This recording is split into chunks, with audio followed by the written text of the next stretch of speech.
Vivemos hoje as consequências de todo um processo responsável de habitação de nossos antepassados. A migração da população rural para o espaço urbano em busca de trabalho, nem sempre bem remunerado, aliada à histórica dificuldade do poder público em criar políticas habitacionais adequadas, são fatores que têm levado ao crescimento dos domicílios em favela. Mas afinal, o que é favela? A favela é uma área degradada de uma determinada cidade caracterizada por moradias precárias, falta de infraestrutura e sem regularização fundiária. Oficialmente, a primeira favela do país surgiu no fim da Guerra de Canudos, quando o governo não tinha verba para a construção de casas para os soldados e autorizou que os mesmos construíssem barracos de madeira no Morro da Providência, no Rio de Janeiro. De acordo com os dados oficiais do IBGE, coletados durante o censo de 2010, cerca de 11,4 milhões de pessoas, 6% da população, vivem em aglomerados subnormais. A definição do governo para áreas do país de ocupação irregular, com mais de 50 habitantes e com falta de serviços públicos e de urbanização. O IBGE identificou 6.329 favelas em todo o país, localizados em 323 dos 5.565 municípios brasileiros. Nas grandes cidades, em geral, os únicos terrenos livres são os de áreas de riscos, como encostas de morros e barrancos. Justamente nesses vazios urbanos que surgem as favelas. Improvisados, as moradias à beira de morro correm risco de sofrer solapamento e deslizamento de terra. Improvisadas, as casas não estão ligadas à rede de água, nem à rede de esgoto nem à rede elétrica oficial da cidade. Os moradores dão um jeitinho, fazendo gatos que roubam água e eletricidade de casas vizinhas ou da própria prefeitura. A densidade demográfica é alta, há muita gente por metro quadrado. Sem espaço livre, faltam lugares para ruas, no máximo a bicos e vielas. Isso impede não só o acesso de carro, mas também a entrada de serviços importantes, como caminhões de lixo e ambulâncias. Para piorar, os moradores não têm CEP e assim não conseguem comprovante de residência, documento necessário para conseguir emprego. Por exemplo, como as moradias são ilegais, sem escritura, os moradores ainda correm risco de despejo o tempo todo.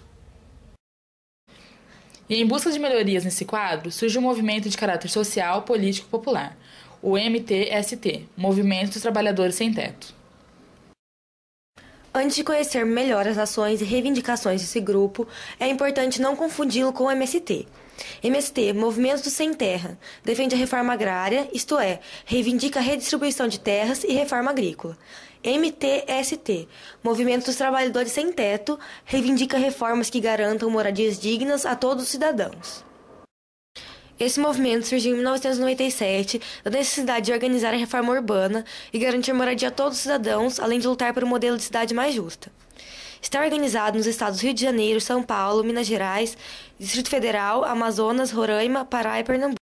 Além do trabalho organizado de luta por moradia, o MTST mobiliza pessoas em bairros pobres, organizando lutas e propondo soluções para problemas que afligem os bairros periféricos pobres. Aposta especialmente nas ocupações de terrenos urbanos improdutivos, orientada no sentido da construção de poder popular. Na lua prateada, amor e ódio, muita vida sem culpa de favela, nada. Oh, favela que me viu nascer, eu abro meu peito e canto amor por você. Uma medida encontrada para solucionar os problemas dessas moradias precárias é a chamada urbanização das favelas. A urbanização de favela no Brasil é recente. Nos anos 60, os moradores eram simplesmente removidos. Depois, por volta dos anos 80, programas do governo passaram a resolver questões pontuais, como redes de água.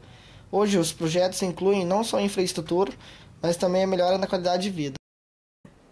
Um exemplo dessa urbanização é o programa Favela Bairro. O Favela Bairro é considerado pelo Banco Interamericano de Desenvolvimento o maior programa de inclusão social do mundo. É realizado nas comunidades do Rio de Janeiro e possui uma complexidade que leva em conta 3 aspectos: a urbanização, com saneamento, escadarias, iluminação; o social, com a criação de centros comunitários, atendimento de saúde, escolas, centros esportivos e programas de geração de renda e desenvolvimento comunitário. Se as favelas já fazem parte da paisagem das grandes cidades, as pequenas cidades buscam medidas para evitar que essas moradias ali se estabeleçam e acabem se tornando um problema longe de solução. É uma espécie de prevenir para não precisar remediar. E é nesse contexto que surgem os programas habitacionais, que têm como objetivo atender às necessidades das famílias de baixa renda, facilitando o acesso a moradias dignas. Para exemplificar esses programas habitacionais, tomaremos como base a Companhia de Habitação do Paraná, a COAPAR. O COAPAR tem o compromisso de resgatar socialmente as famílias do Estado e a construção de moradias populares faz parte desse resgate. Os moradores residirão em bairro com água, esgoto, iluminação, galerias pluviais e asfalto.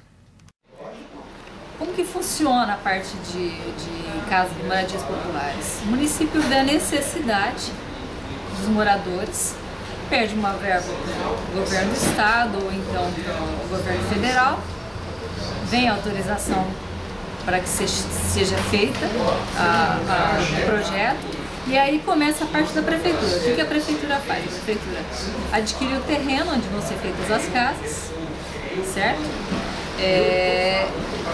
Manda toda essa documentação para o Ministério devolve para nós autorizando que se construam as casas. Próximo passo, fazemos os projetos das casas. Loteamento, ou melhor, o loteamento. Loteamento, vamos dizer que nós vamos construir 200 casas. Fazemos um loteamento para 200 casas.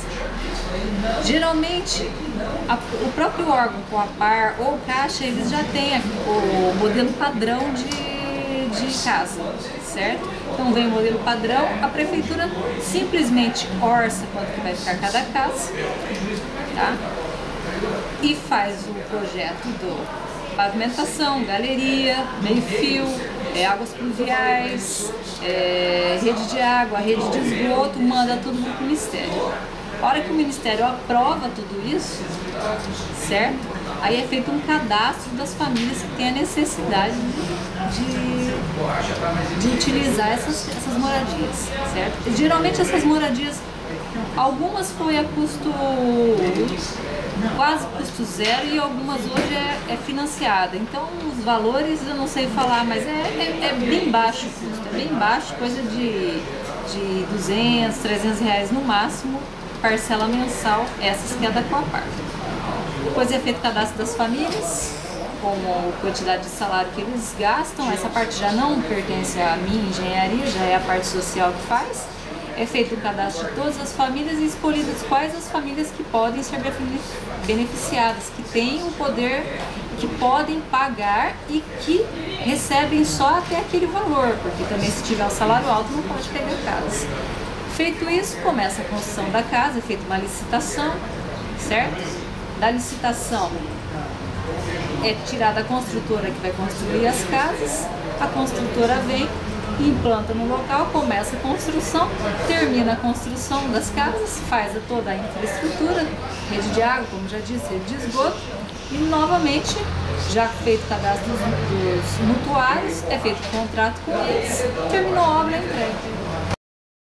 Assim, a ideia de moradia não pode ser associada apenas a um mero abrigo, mas a um conjunto de elementos ligados ao saneamento básico, serviços urbanos, educação e saúde.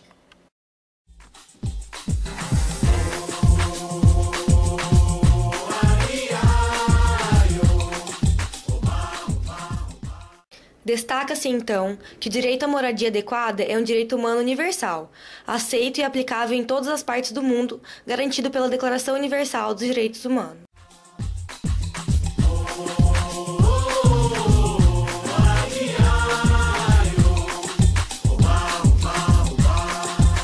Mushkina, black bees came to make it hot.